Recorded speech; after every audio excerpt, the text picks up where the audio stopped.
Alright, so over the past couple of years, I have absolutely praised buying and selling used phones. I've taught you how to buy and sell used phones. I've told you how I do it. I also told you how to install or taught you how to install custom ROMs on your phone.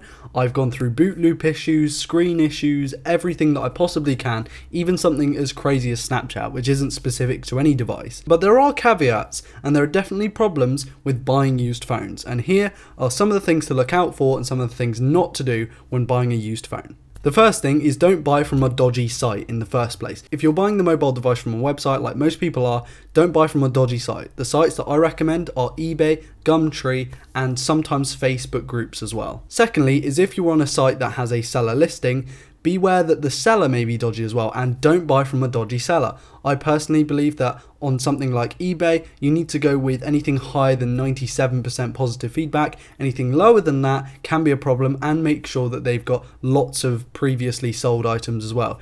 Not everything is going to be like this, but it's definitely going to help you almost guarantee that you'll get a good device or a good service by picking something that has been well reviewed. Don't expect the most amazing quality. I see people, and I've dealt with people who buy used phones, even though in the listing it says maybe 1 or 2 scratches or not immaculate, they expect an immaculate phone. Don't. If you're buying a used phone, do not expect immaculate condition. Even if it says very good condition, that means there still could be a scratch or 2 on there. One thing to do is replace the battery if you can. If you're skilled enough, replace the battery, because these old phones are going to have batteries that have been depleted over time, and there's a video either coming out or has come out that I've posted on battery degradation and how it affects phones and basically how it works. And with this information I can tell you that it's probably best for you to replace your battery if your phone is older than 6 months. This is an odd one, but there are ports that go wrong as well, and that's the headphone jack and of course the micro USB or USB Type-C jack.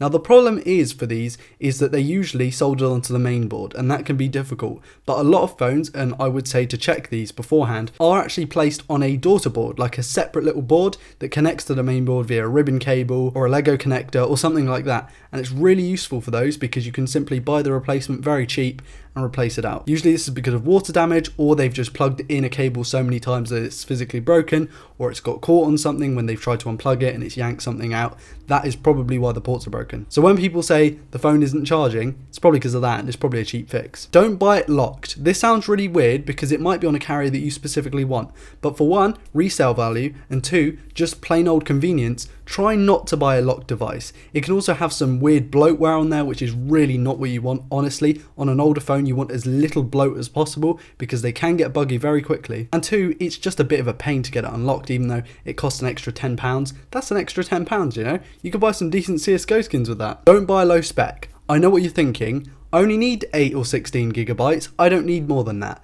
No, you are going to want more than that in the future, and unfortunately we're not at a stage where the latency and speeds are available on micro SD cards like they are with the standard UFS 2 storage. So please, if you can, go with the higher spec model. And linking very closely to this, if you can at all, do not instantly buy what you see.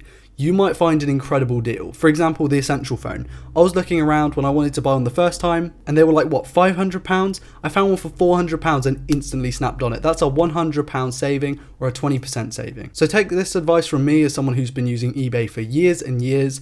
Please do not buy instantly, and just try and be tactical about it, because it will save you a lot of money and possibly a lot of effort, because sometimes those people selling those cheap items may have faster shipping, they may have better positive feedback ratings. It's just worth looking. And one thing that is really important but very, very underrated when buying a used phone or any kind of used mobile device is check the repair costs before you buy. So you might buy a phone that looks to be in pretty good condition, and it might be fully working, and that might be great. It might get damaged in the post and you can't get a refund, or you might just break it. Things happen. Phones don't last forever, and we're always constantly dropping phones. There are some phones, such as the Essential phone, where parts are so rare and so expensive that it's really not worth the hassle. But there are other phones, such as the Galaxy S4 and Galaxy S3, where screens, daughter boards, replacement, anything is dirt cheap, because there are just so many devices of these out in the wild. So check the device costs, check the device repair costs as well, and check the availability of those parts. Because okay, you might not want to do it and you might not want to service or repair the phone yourself, but other people are going to charge less if they can buy the parts for less and can easily upgrade it for less money, because it's less labor cost and it's less part cost overall. Another thing not to do when buying a phone, because I've had previous experience with this, it was absolutely mind-blowingly bad, and the fact that it kind of links to a previous point, do not be that guy or be that girl, whoever you want to be, who buys a phone and maybe it says unlocked in the listing. You get it, it's locked to O2 or EE or Verizon or whatever it may be, and then try and keep the phone and charge back the 400 or 600 or however much pounds.